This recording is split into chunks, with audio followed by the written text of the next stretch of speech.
Waktu itu rasanya ya agak takut, soalnya belum pernah ke Jakarta.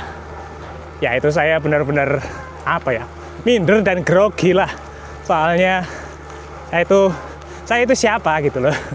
Saya nggak pernah naik lift seumur hidup sampai waktu itu. Halo, ketemu lagi di channel Jonang Inggris.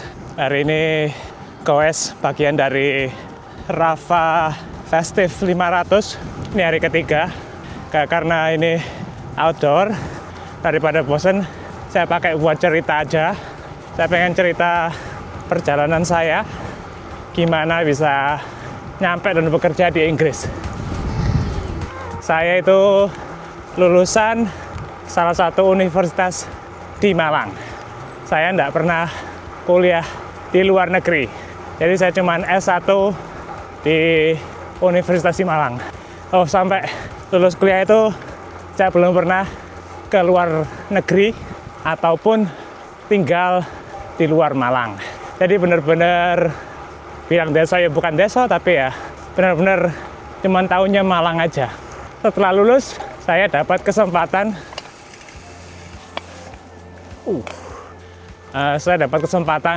bekerja di Jakarta karena saya dulu itu aktif di komunitas di bidang saya. Karena kenal seseorang di komunitas tersebut, saya itu dapat kerjaan di Jakarta itu bahkan sebelum lulus. Pertama kalinya saya ke Jakarta. Waktu itu rasanya ya agak takut, soalnya belum pernah ke Jakarta, kayak kota besar gitulah, ya nggak tahu gimana rasanya. Waktu itu naik kereta api, pertama kali merasakan bekerja di luar Malang. Kerja di Jakarta sebentar, kemudian saya pindah lagi ke Batam. Ada project yang lumayan besar, jadi di situ saya ketemu sama orang-orang yang legend lah di industri saya atau di bidang saya waktu itu. Saya sangat bersyukur bisa dapat kesempatan kerja di project itu, karena yaitu dari itu saya kenal beberapa orang lagi. Nah, kemudian project yang di Batam ini cuman kontrak gitulah. Jadi habis itu kontraknya selesai, jadi harus mencari pekerjaan yang lain. Dari situ saya nyari-nyari lah pekerjaan yang lain. Dan waktu itu pengen nyoba merasakan kerja di Singapura atau Malaysia atau mana aja, pokoknya di luar negeri. Karena ya itu, sampai waktu itu pun saya itu belum pernah ke luar negeri. Oh iya, waktu ke Batam itu pertama kalinya saya naik pesawat. Waktu itu deg-deg pertama kalinya naik pesawat dari Surabaya ke Batam. Kemudian ya itu, habis dari Batam itu kebetulan saya dapat kerjaan di Singapura. Itu pertama kalinya saya ke luar negeri. Itu sekitar setahun setelah saya lulus mungkin, atau 1,5 tahun, I don't know. Setahun setelah saya lulus. Ya itu, kerja di salah satu perusahaan di Singapura. Itu pengalaman baru lagi. Dan terus terang, itu pertama kalinya saya naik lift. Bro, saya nggak pernah naik lift seumur hidup sampai waktu itu. Sampai waktu di Singapura itu. Wow, rasanya ini saya ingat banget. Waktu itu pertama kali naik lift itu saya rasanya kayak pusing. Oh, ternyata gini rasanya naik lift. Jadi itu pengalaman baru lagi. Dan itu juga pertama kalinya saya merasakan bagaimana budaya kerja di Singapura. Itu benar-benar, kalau menurut saya, keras. Ya itu pengalaman saya ya. Saya benar-benar salut sama teman-teman yang bekerja di Singapura. Soalnya dari pengalaman saya itu, saya kurang cocok untuk budaya kerja macam itu. Tapi ya itu mungkin dulu, mungkin sekarang udah berbeda. Saya nggak pengen menceritakan detailnya, tapi ya lumayan berat waktu itu. Dari Singapura, karena nggak kuat, saya menghubungi teman saya yang saya kenal dulu di Batam untuk tanya-tanya, ada nggak sih lowongan di tempat mereka. Waktu itu teman saya kerja di Malaysia. Dari situ saya akhirnya dapat kerjaan di tempat yang sama dengan teman saya itu. Dari Singapura saya pindah ke Malaysia. Ini juga salah satu pengalaman berharga. Soalnya ya itu, saya lumayan enjoy waktu itu di Malaysia. Itu pengalaman saya bekerja yang paling lama. Jadi hampir 4 tahun atau 3,5 tahun ya. Pokoknya lama lah di Malaysia. Saya kenal lagi dengan beberapa orang yang sampai sekarang itu masih jadi teman. Jadi itu benar-benar pengalaman berharga. Waktu di Malaysia itu, saya itu main game AAA yang dibuat oleh studio game di Inggris. Dan waktu itu saya ngomong sama istri saya, kalau suatu hari nanti saya bakalan bekerja di studio game yang bikin game yang saya mainkan waktu itu. Jadi saya benar-benar impress sama game itu, sampai itu salah satu cita-cita saya untuk bekerja di studio itu. Perlu diingat ya, jadi saya waktu itu masih di Malaysia, studionya itu di Inggris. Jadi waktu itu cuma angan-angan aja, jadi nggak tahu bakalan bisa tercapai atau enggak. We have to put a pin on that. Oke, setelah beberapa lama di Malaysia, saya itu bercita-cita. Saya kan udah kerja di Asia Tenggara, di luar negeri tapi di Asia gitulah. Waktu itu saya kepengen bekerja di Eropa, atau waktu itu Kanada juga. Pokoknya saya pengen di mana saja, asalkan di negara-negara yang semacam itulah. Ya itu jadi target saya.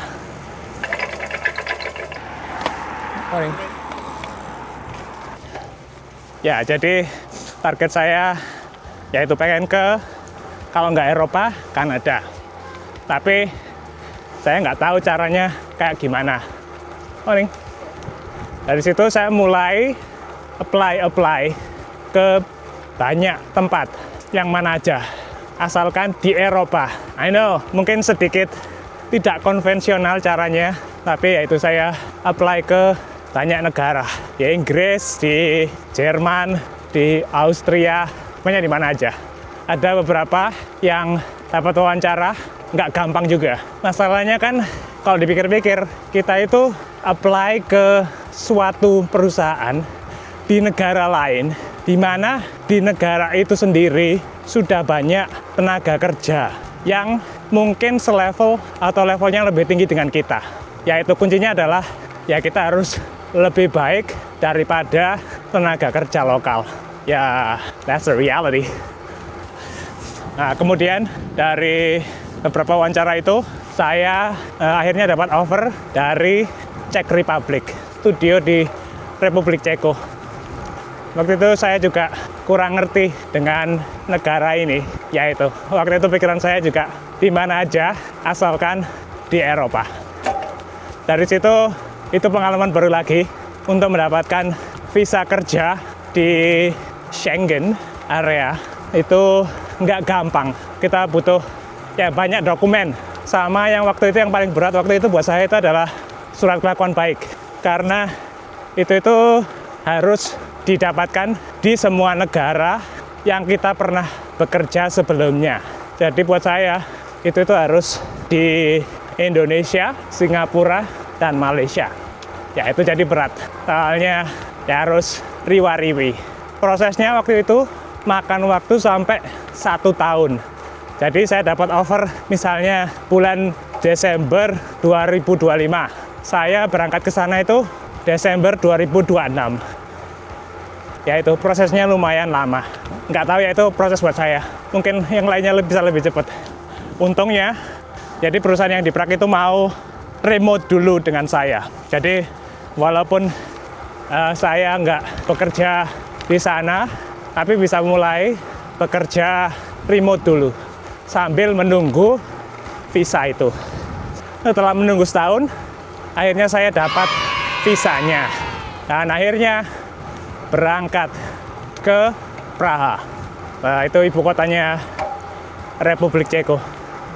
Dan ini adalah pertama kalinya saya naik pesawat jarak jauh, dan pertama kalinya juga saya itu ke Eropa. Wow, itu benar-benar pengalaman baru. Ini yang saya bersyukur itu manajer saya waktu itu benar-benar orangnya baik, dan kita itu masih berteman sampai sekarang. Saya benar-benar bersyukur lewat pengalaman ini. Ya itu, jadi saya bekerja di perusahaan itu selama 1,5 tahun, mungkin hampir 2 tahun, nggak tahu. Ya, itu banyak culture shock dan kadang-kadang nggak betah juga, pengen pulang. Soalnya ya pertama kalinya jauh banget dari keluarga. Waktu di Praha, atau di Ceko, perusahaan yang bikin game yang saya suka waktu di Malaysia itu, yang cita-cita saya itu, mereka itu buka lowongan.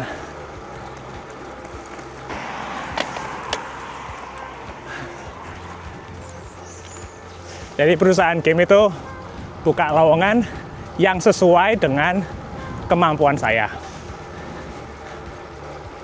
Saya sebenarnya minder juga sih, soalnya ya saya kan bukan dari Inggris, dan ya saya nggak tahu apakah skill saya itu cukup untuk bekerja di perusahaan itu. Soalnya itu benar-benar perusahaan world class legend lah kalau di industri saya.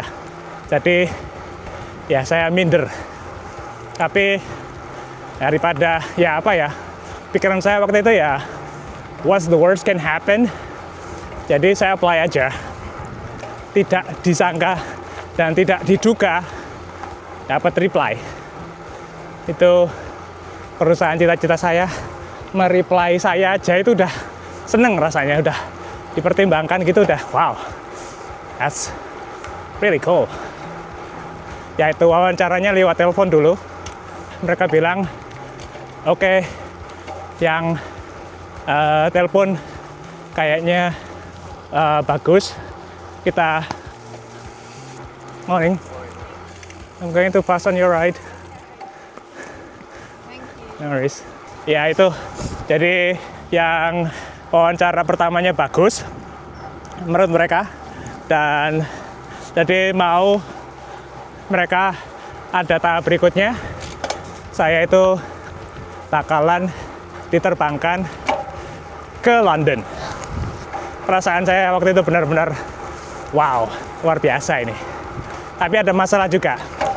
Kalau punya visa Schengen yang di Eropa, visa Eropa itu, kita itu bisa ke negara-negara Schengen, tapi nggak bisa ke Inggris. Saya itu harus apply visa Inggris. Itu masalah lagi. Soalnya butuh tes TOEFL dan butuh dokumen-dokumen juga gitulah. Dan butuh waktu. Jadi ya saya bilang oke, jadi tapi saya bersedia wawancara ke sana, tapi saya butuh waktu untuk ngurus visa. Dan mereka bilang oke, kita bisa nunggu. Dari situ saya ngurus visa dan segala macamnya. Kemudian visanya jadi, saya kurang tahu berapa bulan waktunya. Dan habis itu dikasih tiket sama mereka, di booking hotel juga. Ya, saya berangkat ke Inggris. Ini pertama kalinya juga saya ke Inggris. Pertama kalinya juga melihat perusahaan world class itu kayak gimana. Morning. Di situ interview lagi beberapa kali. Ya itu saya benar-benar apa ya, minder dan grogi lah. Soalnya ya itu saya itu siapa gitu loh. Jadi untungnya waktu itu portfolio saya itu lumayan bagus. Jadi bisa apa ya, itu yang penting gitu loh kalau di industri saya. Yang penting bisa menunjukkan skill kita. Habis dari situ saya balik lagi ke Praha, ke kerjaan saya sebelumnya. Ya itu, jadi izin libur buat interview di London. Setelah itu balik lagi ke Praha. Beberapa hari kemudian saya dapat telepon, dan ya itu, saya dapat offer dari perusahaan yang impian saya itu. Itu benar-benar damn man. Nah itu adalah salah satu momen yang menurut saya sangat bangga gitu loh. Jadi apa ya, ini perusahaan cita-cita saya. Jadi ya itu, kalau kita kembali lagi ke cerita yang sebelumnya, jadi ya itu, waktu saya di Malaysia main game mereka, saya bilang ke istri saya kalau di masa depan saya bakalan kerja di perusahaan ini. Sekarang itu jadi kenyataan. Saya dapat offer dari perusahaan tersebut, kemudian saya akhirnya resign dari perusahaan yang di Ceko. Saya pulang dulu ke Indonesia. Waktu itu saya takut kalau bakalan kejadian kayak waktu di Ceko, jadi setahun visanya baru keluar. Ternyata Inggris lebih cepat, nggak ngerti kenapa, cuman beberapa bulan gitulah. Akhirnya saya berangkat ke London untuk bekerja di perusahaan tersebut. Morning. Ya gitulah, jadi kurang lebih ceritanya kayak gitulah dari perjalanan saya dari Malang ke London. Yaitu perjalanan menuju ke sini itu benar-benar penuh lika-liku gitulah, nggak straightforward. Jadi harus lewat dari Indonesia, dari Malang harus ke Jakarta dulu, habis itu ke Batam, habis itu ke Singapura, ke Malaysia, Praha, London, dan sekarang saya tinggal di Cambridge. Ya, begitulah ceritanya. Ya, semoga bermanfaat. Nggak tahu bermanfaat apa enggak. Kalau ada pertanyaan, silakan ditanyakan. Nah, itu aja video yang kali ini. Sampai ketemu di video berikutnya. Jangan lupa like, comment, subscribe, dan lain sebagainya. Dadah.